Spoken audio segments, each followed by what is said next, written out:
Hi, my name is Monica. I am with Temple of Geek. And Jeanine, I'm so excited to talk to you today. Thank you for speaking with us. Thank you for having me, Monica. So, I watched a couple of the episodes, and they are just absolutely so much fun.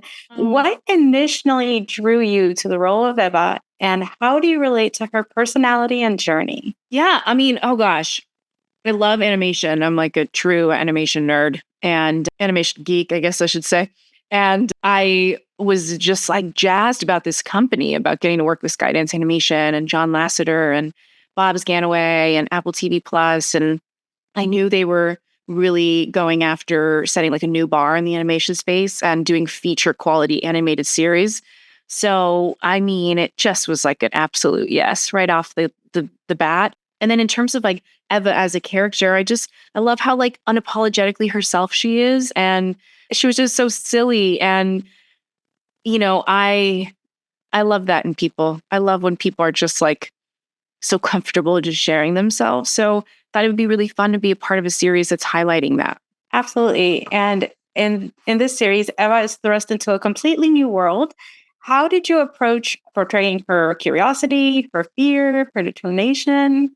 Yeah, we always sort of looked at it as like she doesn't know the right way to be because she wasn't raised in a society. So almost everything ends up being like a little outside of her skin, the enthusiasm behind everything. So I loved being in negotiation with her intent, her good intentions. And then we see her overstep, or, you know, the way that she oversteps is we can love her for it, but we're still like in conversation with what the way she's misdirected. And it felt like such a prime way. So you've done so much live action compared to the number of voice acting roles you've done. What are some of the challenges and joys of voice acting, especially in such a visually rich world like this one? Oh, absolutely.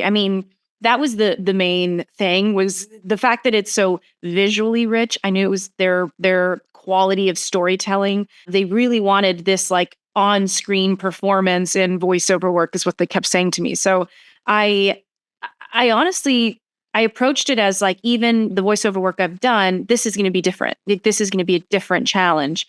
And then it really made sense to allow her to come from me closer, from my voice, my vocal range, but definitely honoring that she's younger and she's a little more messy, I'd like to think, at least.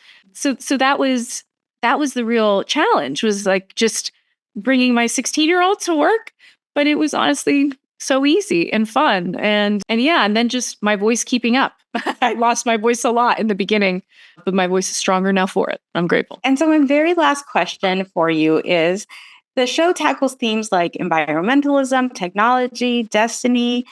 As you explored these themes with Eva, did it make you think more deeply about the world around you? Absolutely. Yeah. I think technology in particular, we're in such conversation right now about how the world is going to change, and what we can foresee coming down the pipeline. And I think it's important to be in conversation with your family unit and with people you love and care for, and you might sit on the couch to watch this with, that regardless of what obstacles are coming, like, you are equipped and you can adapt, and it is worth it to be hopeful. I think very often we get scared and nervous about change, but change is inevitable, and we've fared out well so far. So I think we will continue to figure it out, and there's a lot to be excited about. Absolutely. Thank you so much for taking the time to speak with me, and congratulations on the show. I loved it. It was incredible.